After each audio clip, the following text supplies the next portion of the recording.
خواتین حضرات، میں کامران خان ہوں، آپ دیکھ رہے ہیں پاکستان سٹوریز۔ دوستو، بڑی حیرت کی بات ہے کہ صادق آباد میں ایک 9 ماہ کی ننھی بچی نے ایک بچے کو پیدا کیا ہے۔ بی بی سی سمیت پاکستان کے تمام چھوٹے بڑے چینلز نے اس واقعے کو حیرت کے طور پر رپورٹ بھی کیا۔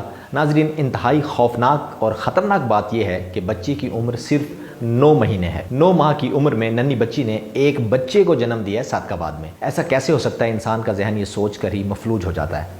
ناظرین، 9 ماہ کی عمر میں بچے کو جنم دینے والی ننھی بچی کا اپنا وزن صرف 8.5 کلو ہے، جبکہ پیٹ سے نکالے جانے والے بچے کا وزن 2 کلو ہے۔ طب کی دنیا میں اس کو فیٹس ان فیٹو کا نام دیا گیا ہے۔ فیٹس ان فیٹو یہ لاکھوں میں ایک کیس ہوتا ہے دنیا میں۔ تقریباً اگر ریشو بنائی جائے 10 سے 15 لاکھ بچوں میں سے ایک ایسا کیس آتا ہے، اور اسی لیے اس کی تشخیص بہت مشکل ہے اور بہت دیر سے ہوتی ہے۔ ناظرین، فیٹس ان فیٹو کیا ہوتا ہے، بچی کون تھی اور صادق آباد میں اس کے والدین کون ہیں، تمام تفصیلات آپ کو دینے جا رہا ہوں۔ اور پاکستان اس کیس کے بعد عالمی افق پر، میڈیا پر حیرت انگیز طور پر روشناس ہو گیا دوبارہ۔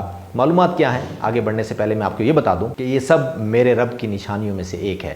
وہ جو چاہے کر سکتا ہے، وہی رب ہے جو ہر چیز پر قادر ہے۔ تو اسی حوالے سے تفصیلات کے لیے بڑھتے ہیں۔ دوستو، صادق آباد میں پیدا ہونے والی بچی جب 1 مہینے کی تھی تو اس کے پیٹ میں درد شروع ہوا۔ یہ درد اس قدر شدید تھا کہ بچی درد سے کراہتی تھی، چلاتی تھی، روتی تھی، بلبلاتی تھی، مگر کیونکہ کچھ بول نہیں سکتی تو کچھ بتا نہیں پائی کہ مسئلہ کیا ہے۔ روتی بچی کو دیکھ کر ماں باپ کی جان جاتی تھی، ان کا بھی دل بے قرار رہتا تھا۔ والدین بچی کو مختلف ڈاکٹرز کے پاس لے کر گئے کہ بچی روتی ہے، لیکن کسی ڈاکٹر کو وہم و گمان نہیں تھا، کسی کے ذہن اس طرف نہیں گیا، کیونکہ یہ کافی نایاب کیس ہے۔ کچھ عرصہ بعد جب گزرا، بچی کا پیٹ بھی پھولنا شروع ہوا، مگر نہ ہی والدین اور نہ ہی ڈاکٹرز کسی کا بھی دھیان اس جانب گیا۔ جو وقت گزرتا گیا، بچی کی تکالیف اور درد میں شدت آتی گئی۔ ڈاکٹرز کو کچھ سمجھ نہ آیا کہ معاملہ آخر ہے کیا۔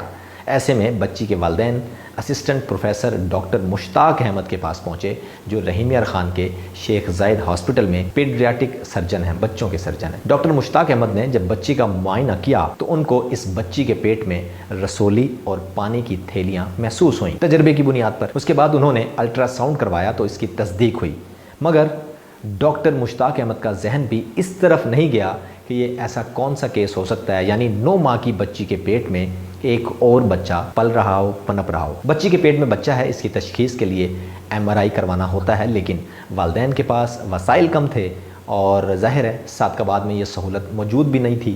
یوں ڈاکٹر مشتاق احمد نے سرجری سے رسولی نکالنے کا مشورہ بھی دیا، جبکہ اس وقت ڈاکٹر کے گمان میں بھی نہیں تھا کہ اس بچی کے پیٹ میں بچہ موجود ہے، وہ رسولی سمجھ رہے تھے۔ ڈاکٹرز نے سرجری کا منصوبہ بنایا، لیکن بچی کے والدین راضی نہیں ہوئے کہ بالکل 9 ماہ کی نوزائیدہ بچی ہے، وہ بچی کو لے کر گھر واپس چلے گئے۔ پھر ان کی بچی کو زیادہ شدید درد ہوا تو وہ واپس آ گئے کہ ہم آپریشن کروا لیتے ہیں تاکہ ایک دفعہ سکون ملے۔ ڈاکٹرز نے جب آپریشن شروع کیا تو تب بھی ان کے ذہن میں یہ نہیں تھا کہ بچی کے پیٹ میں بچہ موجود ہے۔ یہاں آپ کا ایمان پھر سے میں پختہ کر دوں کہ میرا رب ہی ہے جو پالن ہار کہلاتا ہے، اور میرا رب ہی ہے زندگیوں اور جانوں کا رکھوالا ہے، وہی رب ہے۔ اور یہ کیسے ہو سکتا ہے کہ وہ کسی کو زندگی دے اور اس کی زندگی چلی جائے؟ بہرحال بچی کا آپریشن شروع ہوا۔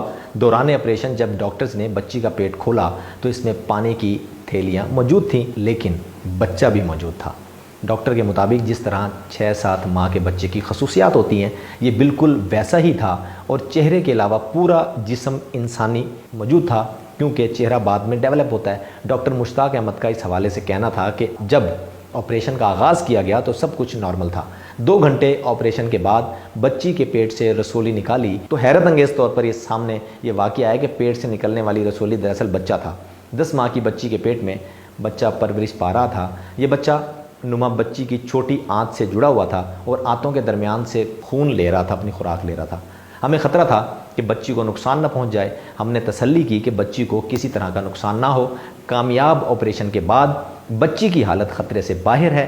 آپریشن کے بعد مزید ٹیسٹ کے لیے جو سیمپلز ہیں وہ لیبارٹریز کو بھجوائے گئے تاکہ مزید تشخیص ہو سکے۔ خواتین حضرات، یہ معاملہ کیا تو میں آپ کو بتا دوں کہ دراصل یہ عمل جڑواں بچوں کا ہوتا ہے، جس میں ماں کے پیٹ میں ایک بچہ دوسرے بچے کے پیٹ میں پرورش پانا شروع کر دیتا ہے۔ پہلا کیس 1945 میں سامنے آیا تھا۔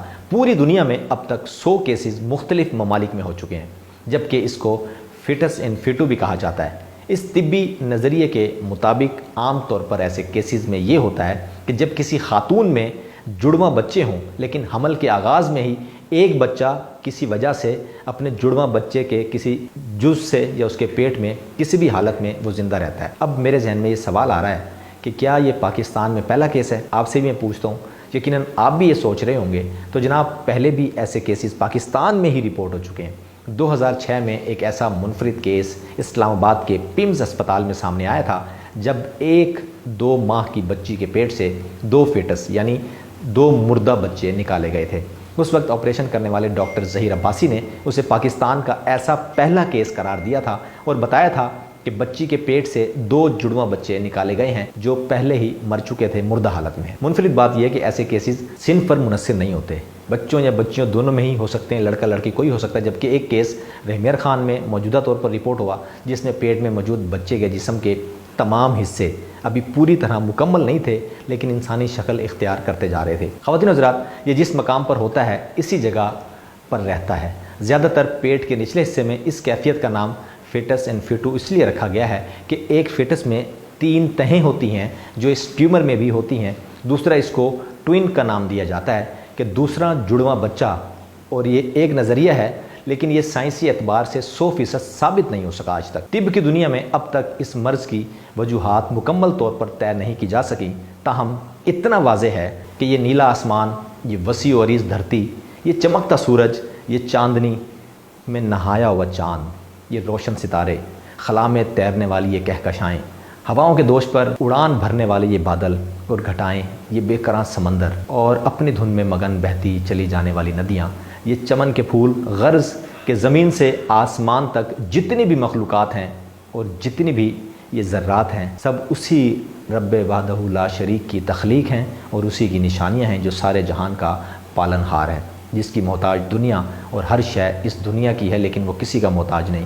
وہ بے مثال ہے، بے عیب ہے، دنیا کی ہر شے اس پر دلالت کرتی ہے کہ وہی تنہا معبود حق ہے اور صرف وہی عبادت کیے جانے کا حق رکھتا ہے، اس کے سوا کوئی نہیں جو کسی بھی طرح کی عبادت کا مستحق ہو۔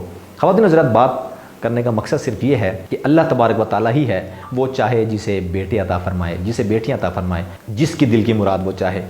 وہ بے نیاز بھی ہے، وہ قادر بھی ہے اور وہی رب ہے، پالنے والا، پیدا کرنے والا۔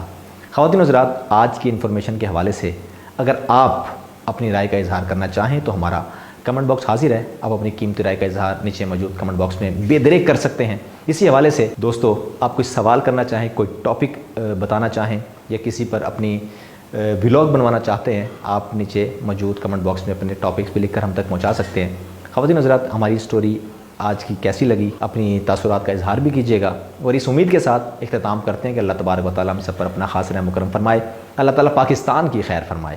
دوستو، پاکستان سٹوریز سے فی الوقت اتنا ہی۔ مجھ کامران خان کو دیجیے اجازت۔ اللہ حافظ۔